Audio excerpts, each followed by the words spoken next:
السلام عليكم ورحمة الله وبركاته. بسم الله والحمد لله والصلاة والسلام على خير رسول الله سيدنا محمد وعلى آله وصحبه ومن والاه، ثم أما بعد. أهلا ومرحبا بحضراتكم معنا في حلقة جديدة من برنامج الله يحبه. النهاردة هنتكلم عن صنف جديد من الناس اللي ربنا عز وجل ذكر أنه يحب الذين يتصفون بهذه الصفة وأبناء هذا المنهج. فيا ترى مين النهاردة اللي هيكون هذا الصنف؟ عن أبي ذر الغفاري رضي الله تعالى عنه أنه قال أن الله عز وجل يحب ثلاثة ويبغض ثلاثة. قال: فما أخالني أكذب على رسول الله؟ قال: فقلت: فمن هؤلاء الثلاثة الذين يحبهم الله عز وجل؟ قال: رجل غزا في سبيل الله صابرا محتسبا فقاتل حتى قتل، وأنتم تجدونه عندكم مكتوبا في كتاب الله عز وجل. ثم تلا: إن الله يحب الذين يقاتلون في سبيله. قلت: ومن؟ قال: رجل كان له جار سوء يؤذيه فيصبر على أذاه حتى يكفيه الله إياه بحياة أو موت. كما سمعتم حديث النبي صلى الله عليه وسلم إن النهاردة بنتكلم على الإنسان اللي بيصبر على جار السوء. طيب، يعني إيه بيصبر على جار السوء؟ بيصبر على جار السوء معناها إن هو بيعامل جاره بما يرضي الله عز وجل رغم إن جاره لا يعامله هذه المعاملة. يعني النبي صلى الله عليه وسلم ومن قبله ربنا عز وجل أمرنا بصفات ومعاملات معينة نتعامل بيها مع الجار، لازم نتعامل بيه معاها. فبعض الناس لأن جاره ما بيعاملوش كويس يقول لك: طب أنا كمان أعمل الخير ده ليه؟ فالنهاردة احنا عايزين نقول لك إيه هي الصفات والشروط اللي أنت مأمور بيها كمسلم تعامل بيها جارك، ولو جارك ما ردش عليك الصفات دي أيضا تفضل على هذه الصفات. وهو ده الصبر على الجار السيء، إن أنت تظل على إحسانك له، هو ده صبرك على جارك السيء. في البداية الجار ده له مكانة عظيمة جدا جدا، حتى أن النبي صلى الله عليه وسلم يقول: ما زال جبريل يوصيني بالجار حتى ظننت أنه سيورثه. يعني النبي صلى الله عليه وسلم بيقول: جبريل يوصيني بالجار حتى ظننت أنه سيورثه، يعني ظننت أن هو هيحطه في مكانة حد من أهل بيتي، أن يبقى له في الميراث. تخيل. طيب، أنا إيه اللي مطلوب مني تجاه جاري؟ مطلوب مني تجاه جاري عدة أمور. أول أمر أن يأمنني جاري، إن جاري يكون بآمن وأنا عايش جنبه. بمعنى أنا ما كنتش إنسان بلطجي، ما كنتش إنسان مجرم، ما كنتش إنسان الناس كلها بتخاف منه. لذلك يقول النبي صلى الله عليه وسلم: والله لا يؤمن، والله لا يؤمن، والله لا يؤمن. قالوا: من يا رسول الله؟ قال: من لا يأمن جاره بوثقه. الشخص اللي جاره ما بيأمنش شره، اللي جاره قاعد في بيته بس خايف يقول لك: أنا الجاري ده راجل بلطجي وراجل أخلاقه وحشة وراجل كذا، وممكن ينزل يخبط لي العربية، ممكن يكسر البيت، ممكن كذا. إن أنت لو حاسس إن جيرانك جنبك كده اوعى تفرح وتحس ان انت انسان مسيطر وانا جامد في المنطقه عندي والناس كلها كذا. لا لا لا، ده انت النبي صلى الله عليه وسلم بيحذر الناس منك، بل انه بيقول لك ان انت ايمانك غير مكتمل بهذه الصفه. فاول صفه: اياك ان يكون جارك خايف وانت عايش جنبه. شعور الخوف ده لو وصل له انت عندك مشكله، ولازم تحاول تشيل الشعور ده من عنده، دورك ولازم تعمله. فاذا ده اول واجب وامر عليك تجاه جارك. الامر الثاني: ألا تتتبع عثراته.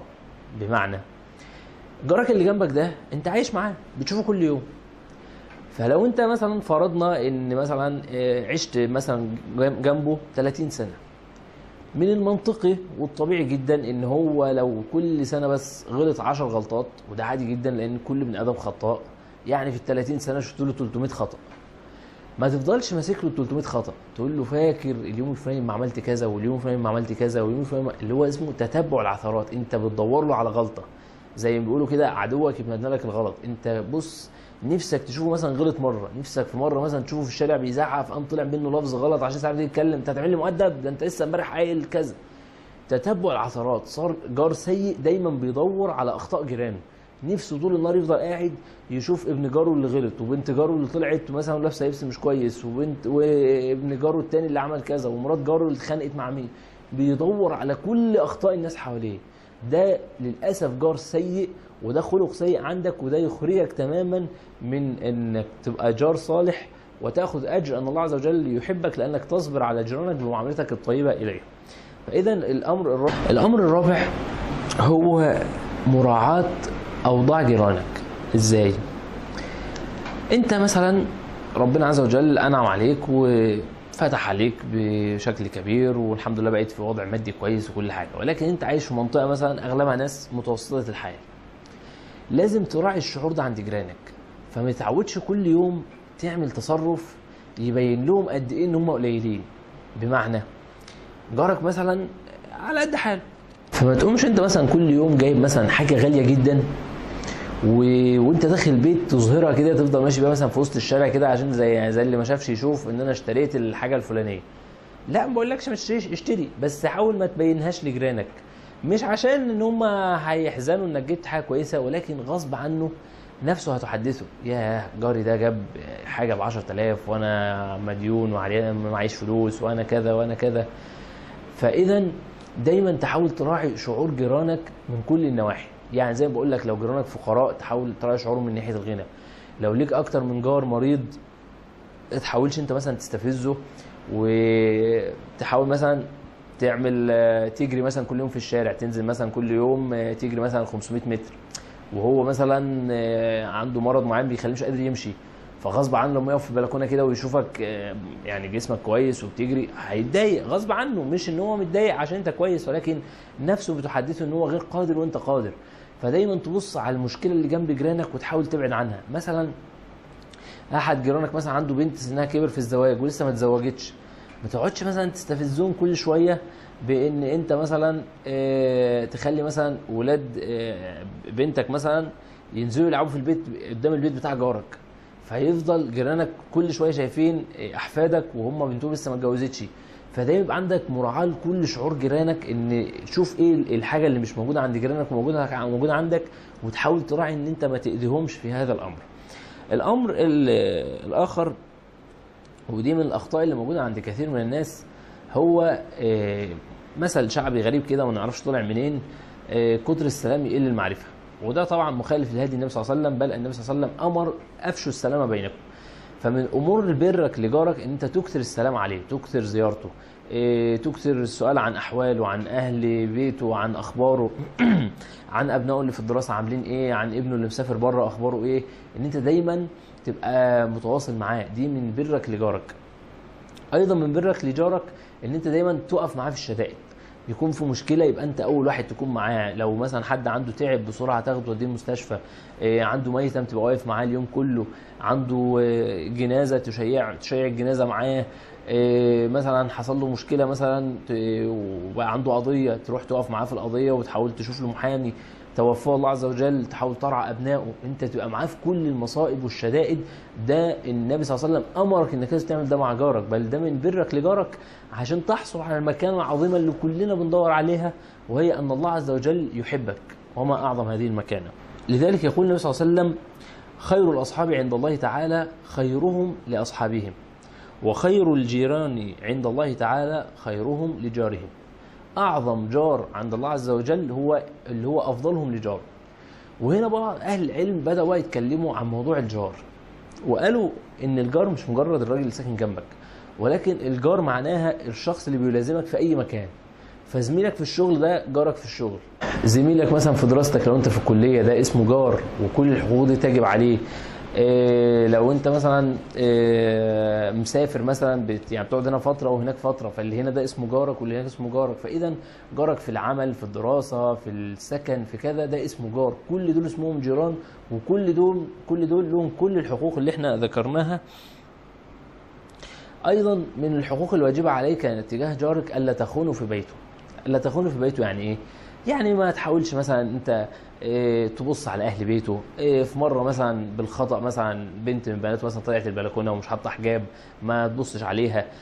ما خدوش بالهم مثلا والشباك مثلا بتاع الصاله اتفتح ومثلا ومراته قاعده مثلا مش محجبه، ما تقعدش تبص. ما تخونش جارك. لذلك الله عز وجل، فدي من الأوامر اللي ربنا عز وجل أمرك بها تجاه جيرانك ألا تخونهم في ديارهم. الأمر الأخير اللي نوصيك به تجاه جارك هو مراعاة أوقات جارك. بمعنى أنت مثلا عارف إن جارك ده مواعيد شغله مثلا من الساعة كذا للساعة كذا، مثلا على سبيل المثال مثلا بيرجع من شغله الساعة 5، وانت عارف ان نظام بيته مثلا بيرجع الساعه 5 يتغدى وبينام ساعتين، خلاص انت تراعي مثلا من الساعه 6 للساعه 8 تقول لزوجتك مثلا ما تحاوليش مثلا في الوقت ده تنظفي مثلا، بحيث ان التنظيف يبقاش صوته عالي.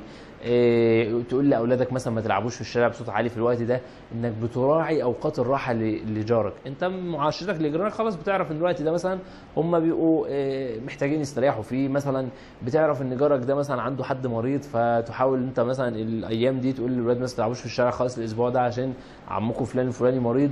مراعاه اوقات الراحه لكل جيرانك، هي دي يعني دي بعض من كثير جدا من الأوامر اللي أمرنا بها ربنا عز وجل ونبينا صلى الله عليه وسلم تجاه الجار.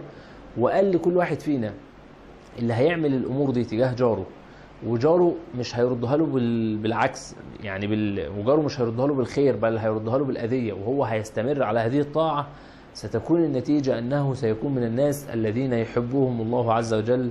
نسأل الله عز وجل أن نكون نحن وإياكم منهم. سبحانك اللهم وبحمدك، نشهد أن لا إله إلا أنت، نستغفرك ونتوب إليك. السلام عليكم ورحمة الله وبركاته. اعبدوا الله ولا تشركوا به شيئا وبالوالدين إحسانا وبذي القربى واليتامى والمساكين والجار ذي القربى والجار الجنب والصاحب بالجنب وابن السبيل وما ملكت أيمانكم إن الله لا يحب من كان مختالا فخورا.